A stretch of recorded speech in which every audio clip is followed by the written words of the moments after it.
Baby হয়েছে একটাই প্রশ্ন আপনাদের, তাই না তুলি? সবার একই প্রশ্ন যে তুলি আপুর কি বেবি হয়েছে, কি বেবি হয়েছে, ছেলে হয়েছে নাকি মেয়ে হয়েছে। ছেলে হয়েছে নাকি মেয়ে হয়েছে এটা কিন্তু বড় কথা না, বড় কথা হচ্ছে আল্লাহ তাআলা আমাদেরকে একটা সুস্থ বেবি দিছে এবং তুলি যে সুস্থ আছে এটাই আল্লাহর কাছে অশেষ রহমত। কারণ তুলির যে কন্ডিশন হয়েছিল আমরা তো অনেক ভয় পেয়ে গেছিলাম। আর আমার বাচ্চাটাও তো 8 মাসের বাচ্চা হয়েছে, পূর্ণ মাস নিয়ে আসতে পারেনি এই দুনিয়াতে। তো 8 মাসের বাচ্চা যে আল্লাহ তাআলা এত সুন্দরভাবে এত সুস্থভাবে আমাদেরকে দুনিয়াতে পাঠাইছে, আমি অনেক অনেক খুশি। গত বুধবার যখন রাত 9টা বাজে আমরা যখন ঘুমাই, মানে তুলি ঘুমায় গেছে আর আমি ঘুমাইনি, ওই সময় তুলির অনেক পানি ভাঙে, মানে কোনো ব্লিডিং ছিল না বা কোনো ব্যথাও ছিল না, অনেক পানি ভাঙতেছে। এই জন্য 9টার সময় পানি ভাঙে দু একবার, তো আমরা ভাবি যে দেখি কিছুক্ষণ হয়তো বা এমনিতেও হতে পারে। তারপরে আমরা কিন্তু তুলিকে রাত 1টার সময় ডাক্তারের কাছে নিয়ে আসি, তাই না তুলি? রাত 1টার সময় নিয়ে আসার পর এই তো তুলিকে অক্সিজেন দিয়ে রাখে, তারপরে পরের দিন দুপুর 1টার সময় সিজার করা হয়। আমরা খুবই ভয় পেয়ে গেছিলাম আর তুলির পেটে একটুও পানি ছিল না। তো বাচ্চাটা শুকনায় পড়ে গেছিল। ডক্টর রীতা ম্যাডাম ইসলামী ব্যাংক মেডিকেল কলেজ হসপিটালে ডক্টর রীতা ম্যাডাম তুলির সিজার করে দেয় আর খুব সুন্দরভাবে বাচ্চাটাকে আমাদের কোলে তুলে দেয়। আপুকে অনেক অনেক ধন্যবাদ, তাই না তুলি? তুমি একটা ধন্যবাদ দিয়ে দাও আপুকে।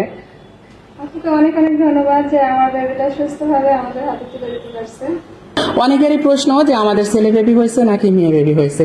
সবাই আমার বোনের পেজে গিয়ে কমেন্ট করতেছেন, আমার ভাবির পেজে গিয়ে কমেন্ট করতেছেন, বা আমাদেরকে নিয়ে যারা যারা ভিডিও বানাইছে তাদেরকে গিয়ে কমেন্ট করতেছেন যে তুলি ভাবি কি বেবি হয়েছে, কি বেবি হয়েছে। তো আমরাই বলে দিই যে আমাদের কি বেবি হয়েছে। তুলি তুমি বলো তোমার কি বেবি হয়েছে? আমার একটা ফুটফুটে রাজকন্যা হয়েছে। আলহামদুলিল্লাহ আলহামদুলিল্লাহ আলহামদুলিল্লাহ, আমাদের একটা ফুটফুটে রাজকন্যা হয়েছে। হ্যাঁ, আমরা খুবই খুশি, খুবই আনন্দিত। আপনারা সবাই দোয়া করবেন আমার রাজকন্যার জন্য। তো আলহামদুলিল্লাহ, মানে তুলি যে সুস্থ হবে এত তাড়াতাড়ি, তুলি কিন্তু অনেক শক্ত।